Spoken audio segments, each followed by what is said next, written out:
Olá, pessoal. Eu me chamo Vládia Pompeu, sou professora de Direito Administrativo aqui do IDP e atualmente eu estou como assessora especial do Advogado-Geral da União, lá na AGU. E hoje a gente está aqui numa estreia de uma iniciativa muito bacana do IDP, que é a gravação de uma série de podcasts. Nós estamos aqui com 2 professores convidados e com o professor Antônio Rodrigo, que me ladeia aqui nesse projeto, para gravar a primeira temporada desses podcasts. E será uma temporada voltada a discussões de temas relevantíssimos do direito administrativo. Hoje, especialmente, a gente vai discutir a reforma da Lei de Improbidade Administrativa, não é, professor Antônio Rodrigo? Esse é um dos temas mais importantes do direito administrativo. Nós vamos tratar ainda da Lei de Licitações, nós vamos falar também sobre a LGPD e também sobre processo administrativo disciplinar. Então você já fica aqui convidado a ouvir todos os nossos podcasts, que esse projeto promete muitas coisas interessantes. Hoje, nós vamos falar especificamente da Lei de Improbidade Administrativa, a Lei 8.429, que é uma lei ainda da década de 90, mas que recentemente passou por um processo de reforma legislativa. E para tratar desse tema, nós trouxemos aqui 2 grandes profissionais, 2 grandes professores da área. Primeiro, para apresentar aqui, o professor João Trindade, que é consultor do Senado e professor da graduação, da pós-graduação, é mestre, é doutor, é um professor de todos nós. Professor João Trindade, seja muito bem-vindo aqui ao nosso podcast. É uma honra estar aqui ao seu lado. Maravilha, Antônio Rodrigo, professora Vládia, também é um prazer muito grande estar aqui e a gente discutir um pouco desse tema que vem sendo tão debatido, que é a reforma da Lei de Improbidade, que é quase como se fosse uma lei nova, e a gente vai abordar aqui esses temas, acho que vai ser bem interessante. E também, aqui ao nosso lado, o professor Vanir Fridichevski. Acho que eu acertei o seu nome, se não acertei já me corrige, professor, que é doutorando, é advogado da União e também professor da área. Professor Vanir, seja muito bem-vindo aqui à nossa casa. Perfeito, professor Antônio Rodrigo, professora Vládia, é uma satisfação comparecer aqui no DP para trocarmos ideias sobre esta lei reformulada, como o professor João Trindade mencionou, né, um tema tão candente e, inclusive, especialmente nesse momento que vive o Brasil, em que anseia ser admitido nos quadros da OCDE, em que o tema combate à corrupção surge com tanta intensidade, por assim dizer. Então, com certeza, debater esse tema é algo fundamental, algo de extrema importância, seja sob o aspecto acadêmico, doutrinário, seja sob o aspecto profissional do dia a dia, né, nos tribunais brasileiros. Sejam muito bem-vindos, professor João, professor Vanir. E nossos convidados já ressaltaram aqui a extrema relevância do assunto, né? A Lei 8429, que é uma lei de 1992, foi profundamente alterada, né, professor João, aqui pela 14230 no último ano. E eu já queria começar discutindo com vocês e ouvindo de vocês um pouco de qual é a perspectiva de vocês sobre as alterações de maneira geral, para vocês. Essas alterações, essas profundas alterações, até nessa discussão sobre enfrentamento à corrupção, elas são mais positivas ou vocês as enxergam que a gente teve um retrocesso no tratamento do assunto com as alterações trazidas pela 14230? Professor Vanir? Perfeito, professora Vládia. Esse talvez seja um dos questionamentos mais importantes, mais relevantes e que vai desencadear maiores discussões. E muitas reformas eram necessárias. Não há dúvidas de que a Lei de Improbidade carecia de reformas, porque já tínhamos praticamente 30 anos de vigência, né? Muitas questões foram assentadas na nossa jurisprudência, mas, de maneira geral, eu ousaria afirmar que a maioria das reformas trazidas, elas têm um aspecto negativo, né? E, primeiro, não propriamente por enfraquecer, digamos assim, o combate à corrupção, mas por trazer muitos termos, muitas questões que talvez ficaram um pouco abertas. Já havia uma crítica com relação a alguns tipos abertos, mas muitas questões permaneceram em aberto na lei, e inclusive com uma série de contrariedades no próprio texto. E me parece que essas contrariedades, né, ao invés de trazer segurança, mais certeza jurídica nessa temática de combate à corrupção e a ato ímprobus, me parece que elas vão desencadear debates que provavelmente levarão vários anos para serem, por assim dizer, pacificados na nossa jurisprudência.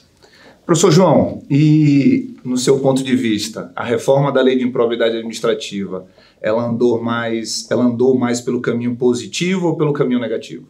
Eu tenho uma visão um pouquinho diferente do professor Vani. Eu acho que, assim, se você pegar quantitativamente, pode até ser que haja mais dispositivos ruins do que mais dispositivos bons.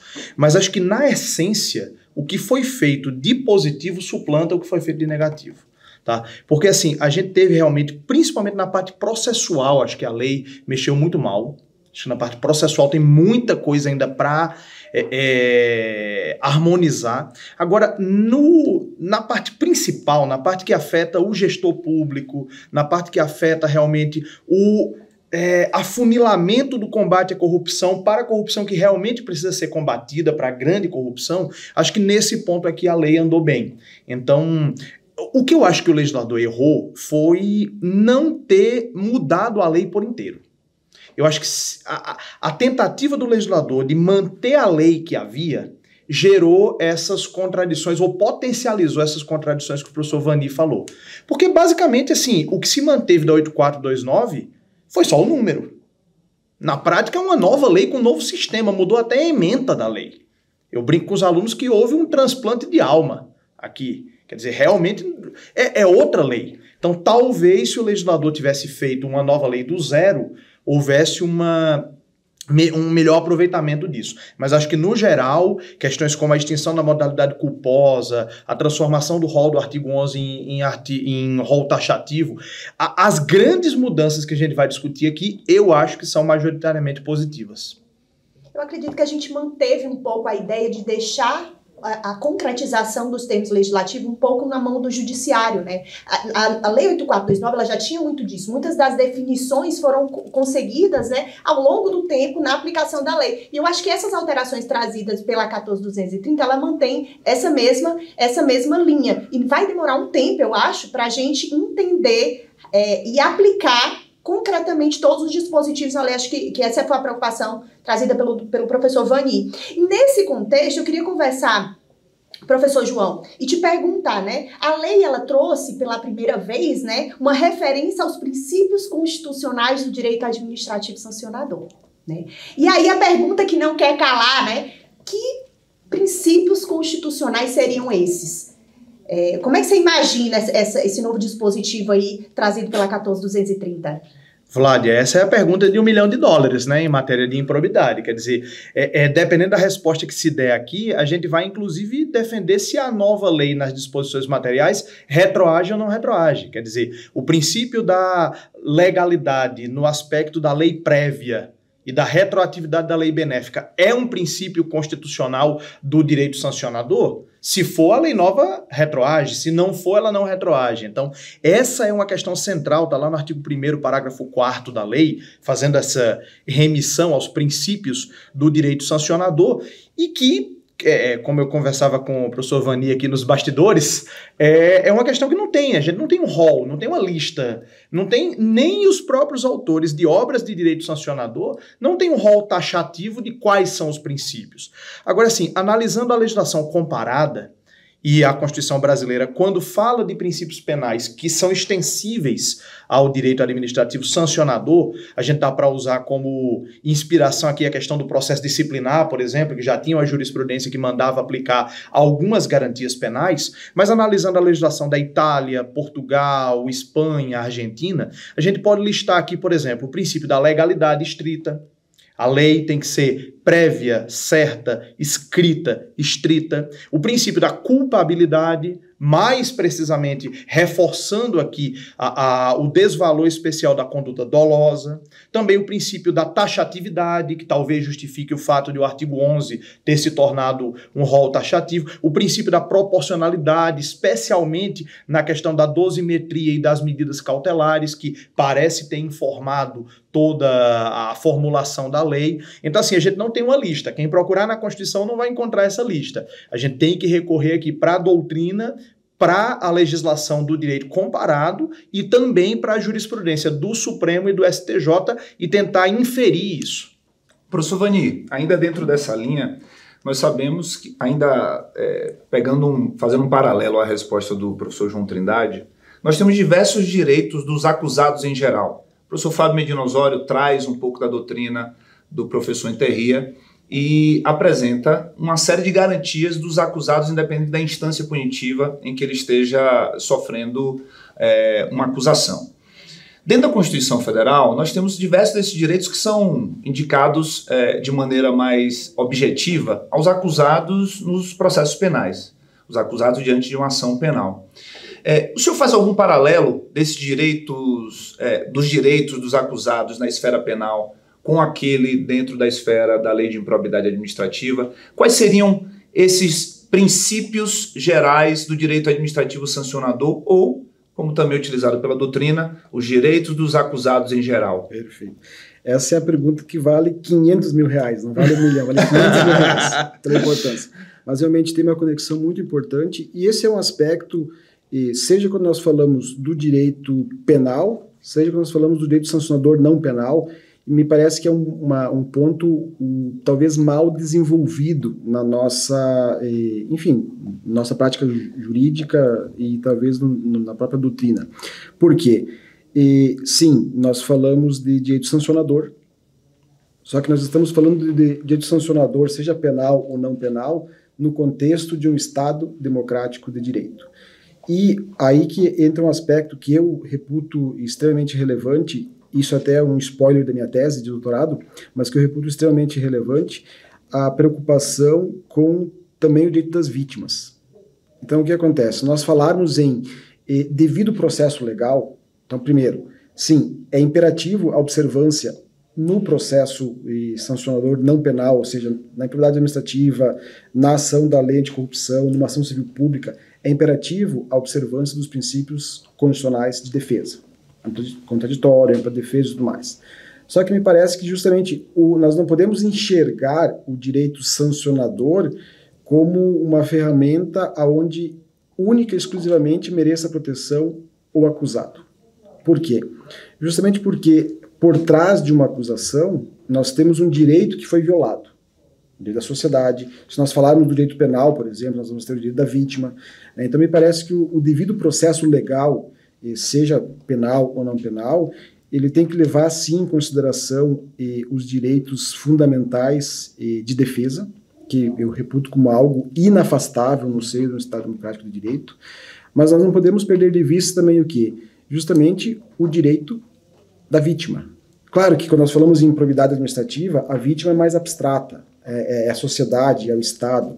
Só que, no entanto, se o Estado tem, por exemplo, seu patrimônio desviado, eu tenho que ter isso também como um foco, que é a busca da tutela. Então, me parece que isso é um ponto para se buscar, digamos assim, equilibrar no processo sancionador, lato sensu, onde entra o processo penal e onde entra a própria improbidade administrativa. Então, acho que há essa necessidade de se pensar também na tutela de quem foi vítima do ato de improbidade. Mas, sim, concordo com o que o professor João fala, há uma série de princípios que na nossa Constituição estão mais, digamos assim, direcionados para o campo penal, mas que, na verdade, eles se transpassam para outras searas. Contraditório, ampla defesa, presunção de inocência e assim sucessivamente.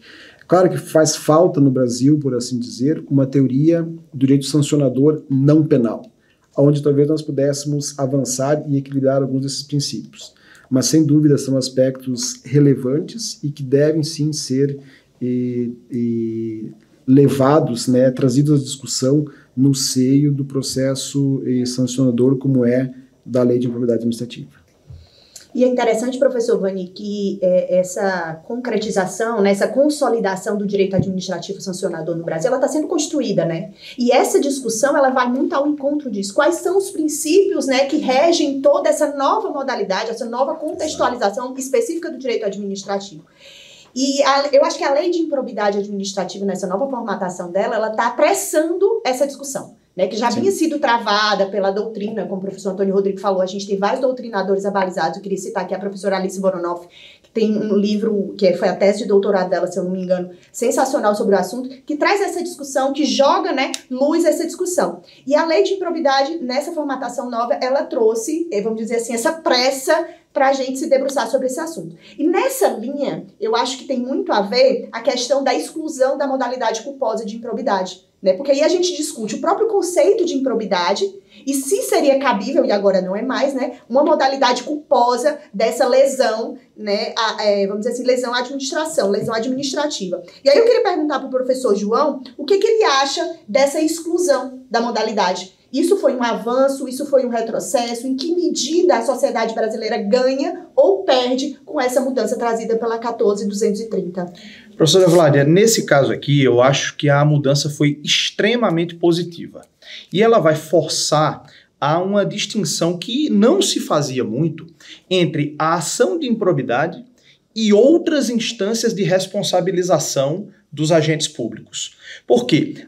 Vale a pena a gente lembrar o contexto no qual foi feita a lei de improbidade, a lei 8429, ela é de 2 de junho de 92, ou seja, é daquele contexto do fora Collor, da indignação legítima, diga-se de passagem, com atos de corrupção, etc.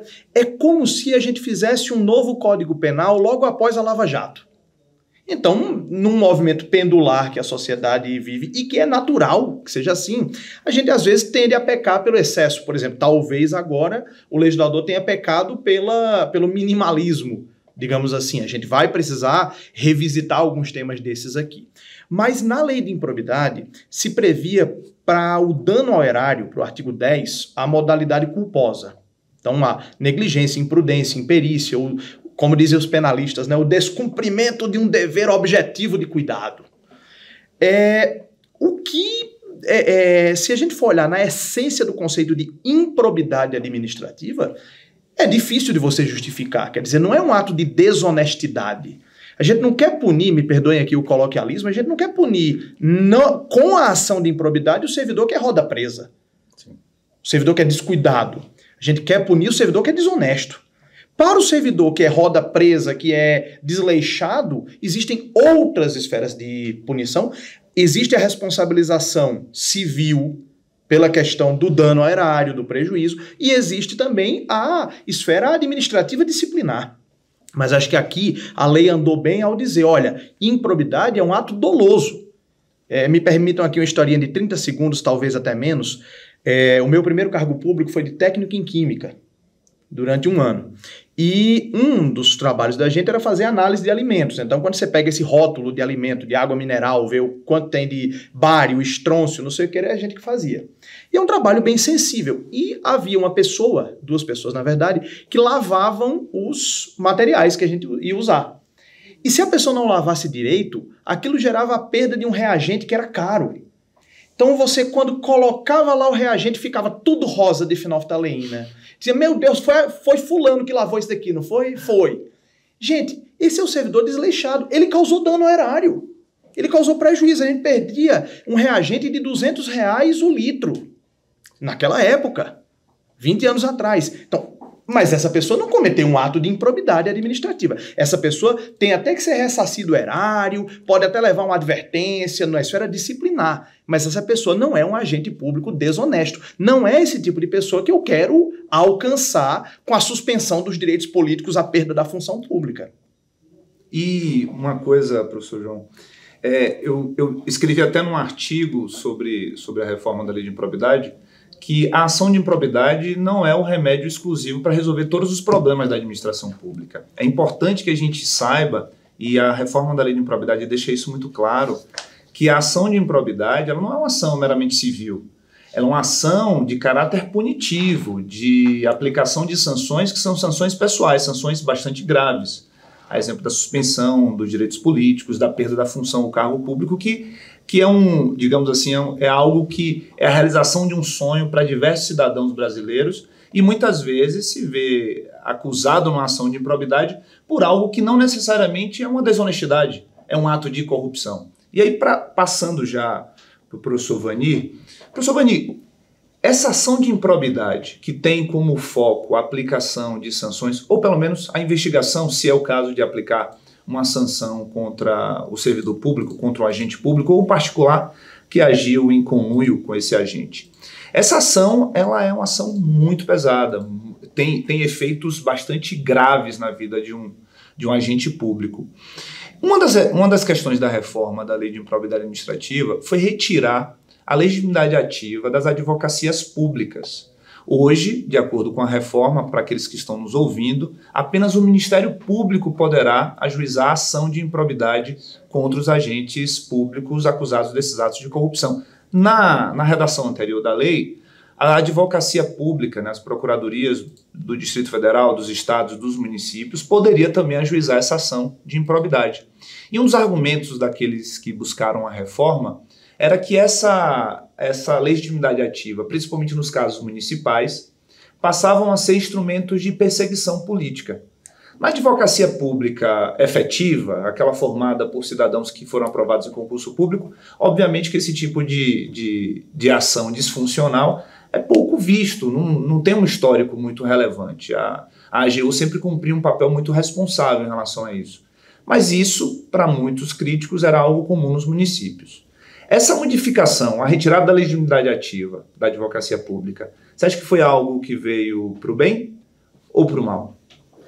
Bom, talvez eu seja suspeito em falar, até por ser um advogado público, mas fazendo uma análise muito técnica, eu diria muito constitucional do tema, eu diria que esse talvez seja um dos principais equívocos da lei. E eu explico por quê e por que disso.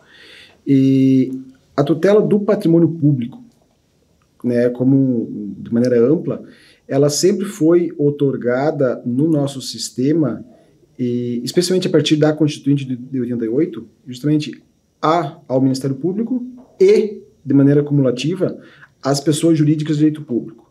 Então, veja bem, por exemplo, na seara penal, a pessoa jurídica, ela tem, se o Ministério Público não ajuizar a ação nos 6 meses, a União, por exemplo, como vítima do ato ilícito, do crime, ela pode manusear uma ação penal subsidiária. O Estado, o município pode fazer isso também. Na lei da ação civil pública, de igual maneira, se mantém a legitimidade do Ministério Público e dos entes públicos lesados e de mais algumas outras entidades com representatividade. Na lei anticorrupção, de maneira acertada, o Ministério Público e os entes lesados. Né? Então, me parece que isso retira uma prerrogativa da pessoa jurídica de se autotutelar.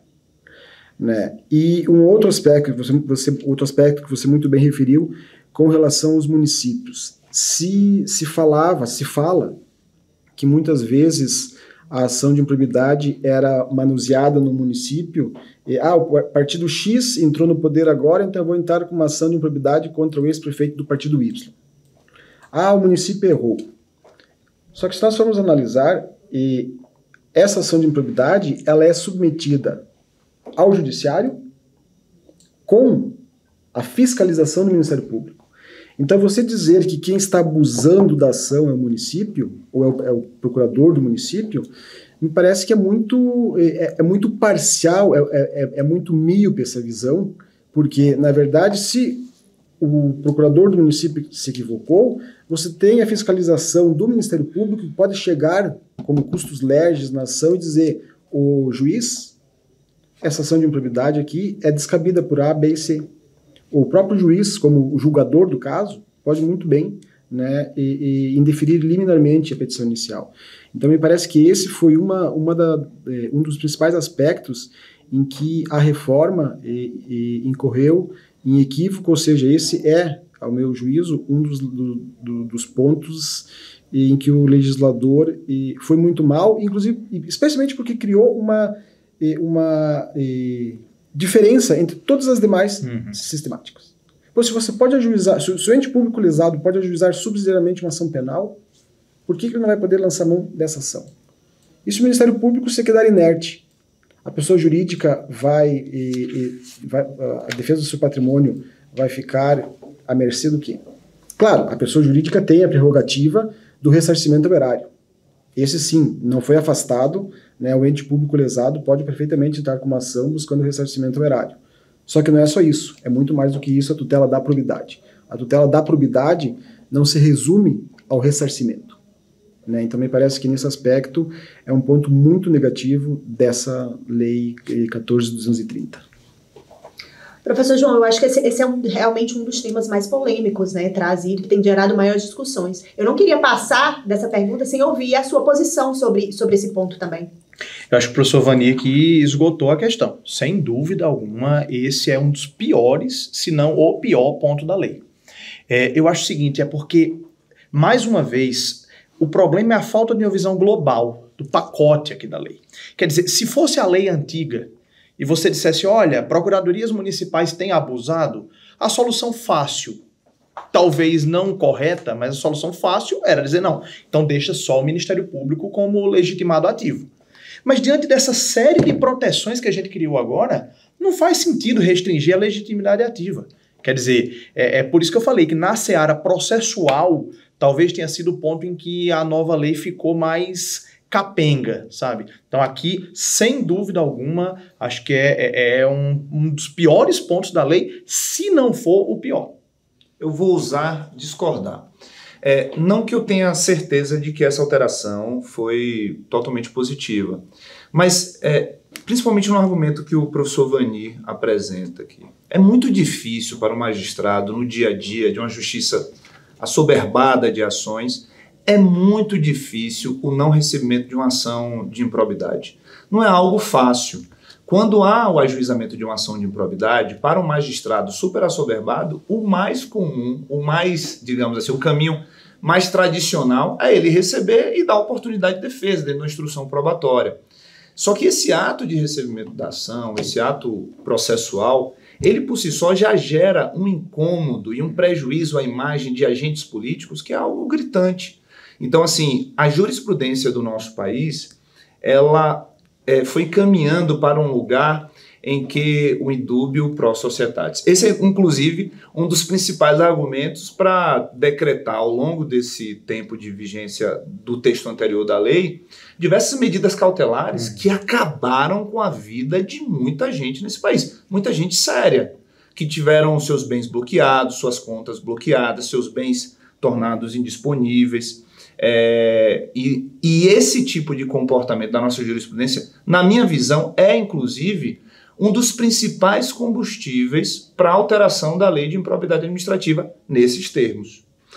Vale lembrar também que eu acho que tem um ponto negativo nisso, que é a questão dos acordos de não persecução civil. Aí, de fato, nós retiramos a legitimidade não apenas para propor a ação, como também a advocacia pública agora não pode mais firmar um acordo de não persecução civil. Eu acho que esse é um ponto que precisa ser discutido, eu acho que é algo ainda que vai necessitar de uma alteração legislativa, tanto na questão do acordo de não persecução civil, como no eventual legitimidade ativa subsidiária da advocacia pública. Mas o contexto geral da reforma da lei de improbidade olha, isso aqui é muito grave, isso aqui é algo equivalente a uma ação penal, vamos deixar aquele órgão que constitucionalmente tem a legitimidade ativa, a titularidade da ação penal, que está mais acostumado com isso. Na minha visão, foi essa a ideia do legislador. Mas acho que todos os argumentos apresentados aqui são muito interessantes. Eu diria que esse é um tema que ainda precisamos refletir melhor. Mas já pegando esse gancho, eu queria saber do professor João as alterações do artigo 11. O famigerado artigo 11, que é a base. Nós temos aqui uma pesquisa que foi protagonizada pelo professor Rafael Carneiro, aqui no IDP, que deu a demonstração de que um percentual incrível de ações de improbidade interpostas no nosso país, mais de 70%, elas têm como base a tipificação no artigo 11. As alterações do artigo 11, professor João, foram positivas? No geral, foram positivas. No geral, foram positivas porque, para situar aqui nosso ouvinte, o artigo 11 é aquele que trata dos atos de improbidade que violam princípios da administração pública. E ganha uma viagem de ida e volta para Paris. Opa! Quem me disser, afinal de contas, quantos são, não quero nem saber quais, mas quantos são os princípios da administração pública que não seja refutado por alguém. Porque vai ter gente que vai trazer princípios implícitos, a gente tem o que o professor Lênio Streck chama de panprincipiologismo, cada um cria o seu princípio. Então, você tem um rol aberto de definição de um tipo sancionador já é uma coisa complicada. Tem um rol aberto que ninguém consegue sequer precisar quais são esses princípios, nem quantos são, era uma coisa assustadora. Realmente assim, eu brinco, tem uma amiga minha que é secretária de inovação de uma capital, de uma prefeitura de capital. E eu brinco com a coragem da pessoa, porque inovar no setor público, ou você não vai inovar, vai jogar na zona de conforto, ou você vai inovar e vai sofrer uma ação de improbidade. Ou pelo menos iria, espero eu, na legislação antiga. Então, fechar a tipificação, para ser bem sincero, por mim, fechava a tipificação do 9º, do 10 e do 11. Hora fechado. Faz 30 incisos lá, mas faz um rol fechado. Mas tudo bem, o 9º o enriquecimento ilícito, dá para eu ter uma tipificação genérica. O dano ao erário na modalidade dolosa, tudo bem, dá para a gente discutir. Agora, violação a princípios sem um rol taxativo, para mim, não faz muito sentido. Agora, por que eu digo que no geral, foi positiva? Porque a gente fez um revogaço, o país, né? A gente fez um revogaço no artigo 11, e a gente não só tornou o rol taxativo, mas a gente também tirou muitas condutas que estavam lá, que geravam um abuso. Por exemplo, o artigo 11, inciso 1º, que falava em praticar ato contra expressa disposição de lei, mesmo que não fosse para atender interesse pessoal, era uma forma de prevaricação sem o elemento subjetivo específico do satisfazer interesse pessoal, que era um abuso, mas a gente simplesmente podou metade do artigo 11 e eu acho que isso foi perigoso. Por exemplo, há uma divergência muito grande se o descumprimento doloso e intencional de disposições da Lei de Acesso à Informação se vai configurar ato de improbidade por violação ao artigo 11. Aparentemente não vai. Então, quer dizer, o prefeito que dolosamente negar acesso à informação ou descumprir obrigações de transparência ativa, dolosamente, alertado pelo órgão de assessoramento jurídico, eles não vou divulgar essa informação. Isto, aparentemente, não está enquadrado como ato de improbidade. Está lá no artigo 32 da Lei de Acesso à Informação, mas tem uma divergência agora se vai entrar ou não no artigo 11. Então, eu acho, viu, Antônio Rodrigo, que a gente vai precisar revisitar o artigo 11. Acho que o movimento foi bom, mas talvez a gente tenha pecado aqui por um minimalismo. E ainda nessa discussão a respeito do artigo 11, a gente a nova legislação ela trouxe uma inovação quando ela exige, né, a comprovação da lesividade relevante ao bem jurídico. Mas o questionamento que fica é realmente, isso aqui foi uma inovação ou esse dispositivo que está lá no parágrafo 4º do artigo 11, ele já existia com outras palavras na legislação anterior? Professor Vanil, o que é que o senhor acha desse assunto aqui, ainda nessa discussão de improbidade administrativa por lesão a princípio jurídico? Perfeito. Bom, primeiramente, com relação à fixação agora do rol taxativo, eu preciso colocar isso para chegar à resposta desse questionamento. Eu concordo com o professor João, efetivamente, a forma como estava posto o artigo 11 na sua redação original, usando uma expressão bem gaúcha, era um balaio de gatos. Você conseguia colocar tudo lá dentro. Né? E isso, até fazendo um paralelo com o direito penal, nós temos as normas penais em branco, mas eu vou ter uma norma infralegal que vai estabelecer, por exemplo, o que é substância cancerígena, substância, enfim. Ou seja, mesmo as normas penais em branco, elas são complementadas de maneira objetiva e estrita. Ou seja, dá segurança jurídica. Você sabe pelo que você vai ser processado. E realmente no artigo 11... ele tinha muitas imprecisões. Então, me parece que o resultado foi positivo, né, impor a taxatividade, mas, de fato, fazer esse corte linear como foi feito, eu acho que deixou de fora situações, por exemplo, e isso já foi noticiado na mídia, de servidores, professores de instituições federais em que exigiam favores sexuais de alunos para fins de aprovação. Então, você vê, há sem dúvida uma quebra de princípios fundamentais e que levou a CGU no passado a demitir servidores por tais condutas. Hoje eles estariam de fora. Eles ficam de fora daqui e muito provavelmente eles ficam de fora da 8.112. Então pode desencadear uma certa impunidade. Então eu acho que houve um corte excessivo. Primeiro ponto. Agora, com relação ao que a professora Vládia coloca, me parece que o legislador foi repetir algo que já estava implícito na lei.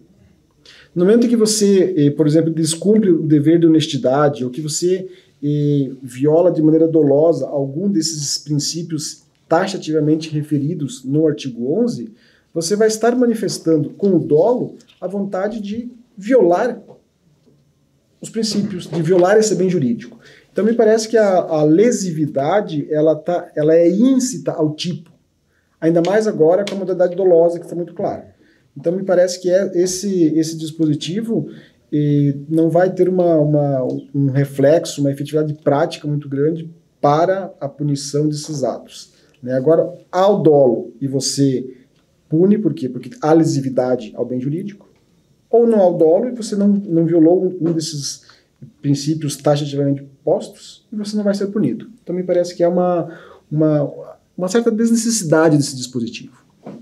Eu acho que todos os temas que nós debatemos hoje aqui são muito relevantes e provavelmente serão objetos de novos podcasts aqui no IDP. Para a gente se encaminhar agora para o final, eu gostaria de fazer uma pergunta e aí ouvir a opinião de cada um dos professores sobre a retroatividade da lei. Que vocês quantificaram valores de várias perguntas aqui. Um era 1 milhão, outro 500 mil. Agora eu quero fazer a pergunta de $1 bilhão. Quais os limites da retroatividade da lei, professor João Trindade, que a gente está aqui, eu estou aqui com um livro, Comentários à Reforma da Lei de Improbidade Administrativa, que é um livro organizado pelo professor João Trindade, tem vários professores aqui da nossa casa, o professor João Trindade ao lado do professor José Trindade também, a professora Juliana Magalhães e o professor Vitor Marcel, livro que o professor João Trindade já trabalha um pouco essa questão da retroatividade da Lei de Improbidade. Professor João, me conte agora aquilo que você vai definir para o ordenamento jurídico brasileiro. Quais os limites da retroatividade da reforma da Lei de Improbidade Administrativa? Qual é a minha participação nesse 1 bilhão aí da pergunta? Olha, você ganhando, a gente pode fazer 25% para cada um dos participantes, 25% para o professor Vani, se bem que vocês são agentes públicos, não podem receber esse valor, acho que vai ficar tudo para mim mesmo. Deixa quieto. Veja só, essa questão da retroatividade foi a primeira coisa que me chamou a atenção quando veio a lei. Então foi a primeira coisa que eu olhei e disse, rapaz, mas isso vai dar uma briga tão grande. E como eu gosto de participar de briga no campo intelectual, então eu disse, não, vou dar meus 2 dedos de prosa aqui, de opinião. Eu falei que aquela pergunta dos princípios do direito sancionador era a pergunta de $1 milhão, porque dela depende a resposta sobre a retroatividade ou não. Perfeito. A meu ver, a retroatividade, não havendo previsão em sentido contrário na lei, a retroatividade se impõe. Porque a Constituição prevê no artigo 5º, inciso 40, que a lei penal não retroagirá, salvo para beneficiar o réu. Apesar de fazer uma referência à lei penal, esse dispositivo é nitidamente um princípio geral do direito sancionador, ao qual a Constituição não se referiu como direito sancionador por um motivo simples, que em 88 não havia essa ideia de uma unificação de uma teoria do direito sancionador brasileiro. Mas assim, quando se fala de presunção de inocência, não há dúvida de que isso se aplica para a esfera administrativa. Quando se fala de legalidade, não há dúvida. Então, a meu ver, e especificamente se a gente pegar inspiração em outros modelos, como por exemplo Portugal, que tem o regime das contraordenações, o artigo 3º da lei portuguesa fala de legalidade, fala de retroatividade. Também na lei que trata de contravenções, apesar do nome não é matéria penal, de contravenções na Itália, também tem previsão dessa aplicação retroativa. O Tribunal Constitucional Espanhol entende que a retroatividade é um aspecto da legalidade e, portanto, é intrínseco ao direito sancionador. Então, eu não vejo como, do ponto de vista dogmático, a gente não ter uma retroatividade da parte material da lei, da parte que trata da definição dos atos. Então, por exemplo, quem foi condenado com base no caput do artigo 11, um fato que hoje é atípico do ponto de vista administrativo, não faz mais sentido eu manter uma pessoa com a condenação, dado que hoje em dia a sociedade reconhece que quem cometeu aquilo uma semana depois não merece punição na esfera da improbidade. Então, na parte material, no que for benéfico ao acusado, eu entendo que há retroatividade. Agora, na questão processual, não. E uma advertência relevante. Mesmo para quem for beneficiado pela retroatividade na questão material, não vai atingir a questão do ressarcimento ao erário.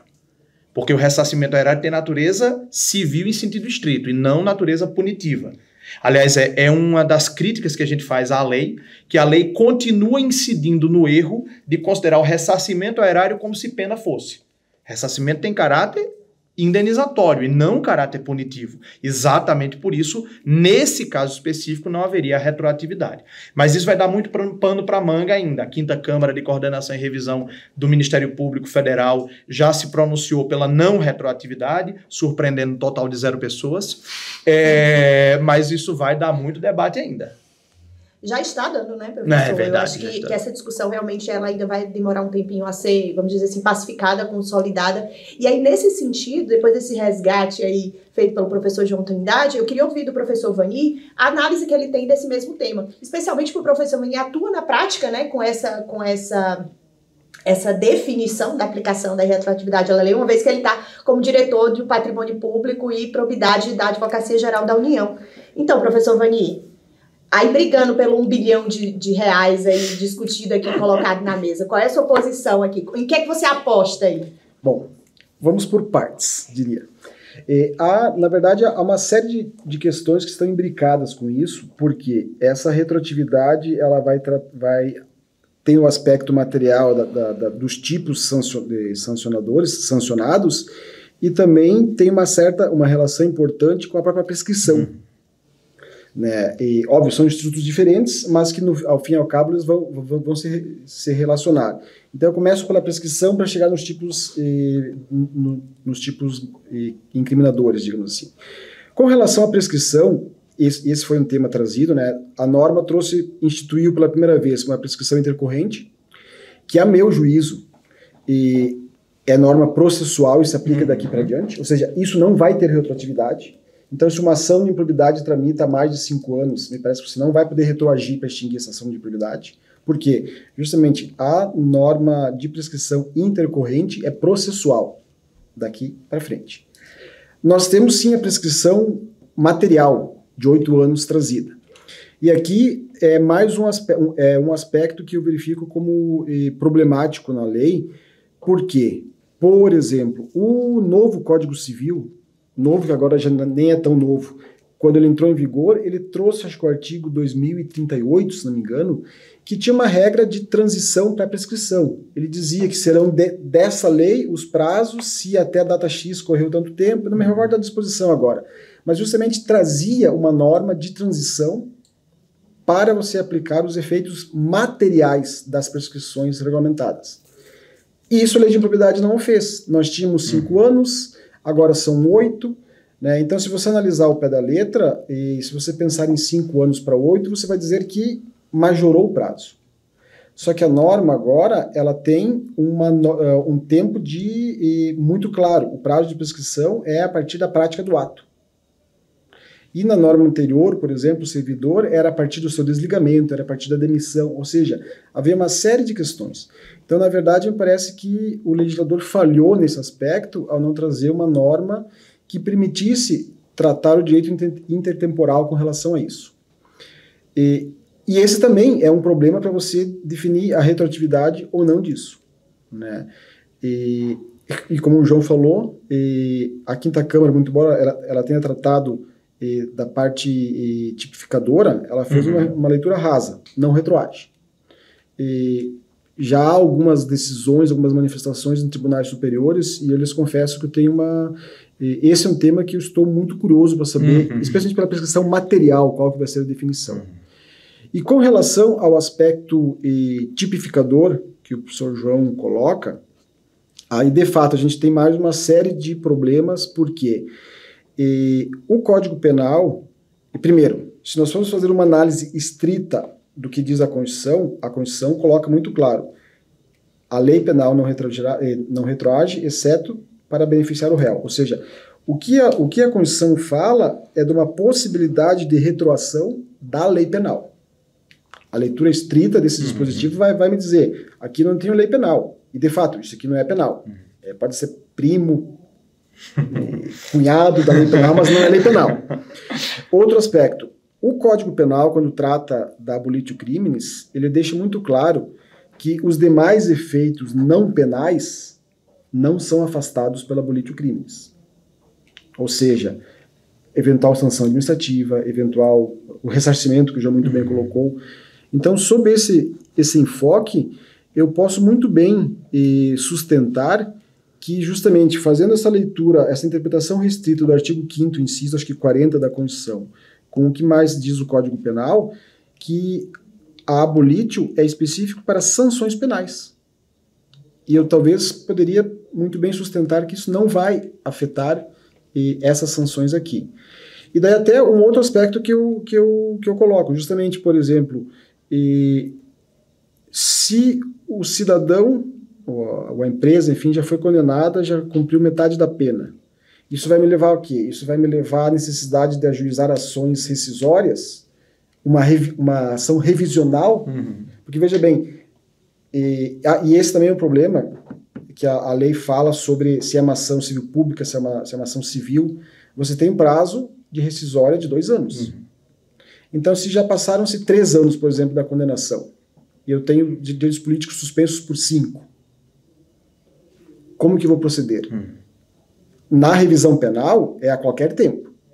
Inclusive, tem previsão para que o próprio juiz da execução possa aplicar abolitio crimes. Nós não temos isso na improbidade. Então, assim, essa me parece que é mais uma das grandes falhas da legislação, que vai levar a um debate, eu diria, insano na jurisprudência.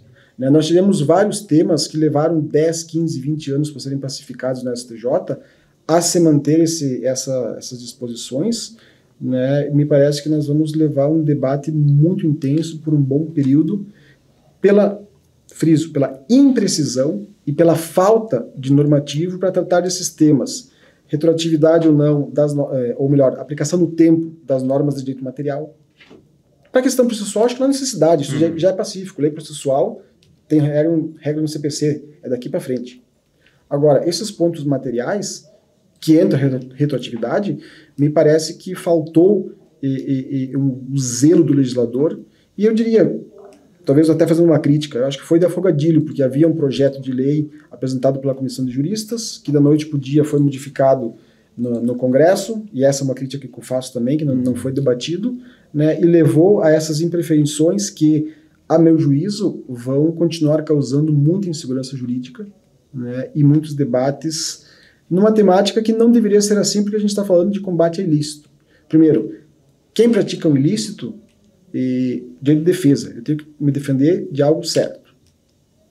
Você ter uma normativa com tamanha imprecisão, você fica no mato sem cachorro, perdão pela expressão, mas é isso que vai acontecer. Então me parece que se avizinham intensos debates, e esse da retroatividade, do aspecto da prescrição de direito material, com certeza são temas que vão fundamentar muitas e muitas discussões. Só professor Vani, eu vou dizer uma fofoca no final do nosso podcast, dos bastidores. Eu participei das audiências públicas sobre a reforma da lei de improbidade, e isso foi discutido na Câmara, e o objetivo foi não deixar a questão da retroatividade explícita na lei. Porque se isso fosse colocado, os adversários, digamos assim, da reforma da lei de improbidade administrativa viriam com uma intensidade muito maior. Então, na verdade, a escolha por não definir o alcance da retroatividade da lei mais benéfica na reforma da lei de improbidade não foi um desleixo, foi uma escolha em prol dos direitos, aliás, dos princípios do direito administrativo sancionador. Professora Vládia. Obrigada, professor Antônio Rodrigo. Pessoal, então, assim, depois dessa discussão tão aprofundada, esse bate-papo tão descontraído, mas, assim, da mesma maneira que trouxe me ajuda aí, professor Antônio. Olha, depois de um debate tão maravilhoso, fantástico, descontraído. Vamos mudar a palavra para poder finalizar aqui. Mas depois desse bate-papo tão aprofundado, eu termino aqui agradecendo enormemente a participação do professor Vani, do professor João, do meu colega aqui de programa, de podcast, o professor Antônio Rodrigo, e convidando a todos a continuar com a gente nos próximos eventos aqui dessa temporada de Direito Administrativo, onde a gente ainda vai discutir processo administrativo disciplinar, licitações e contratos e LGPD. Muito obrigada pela companhia de todos vocês.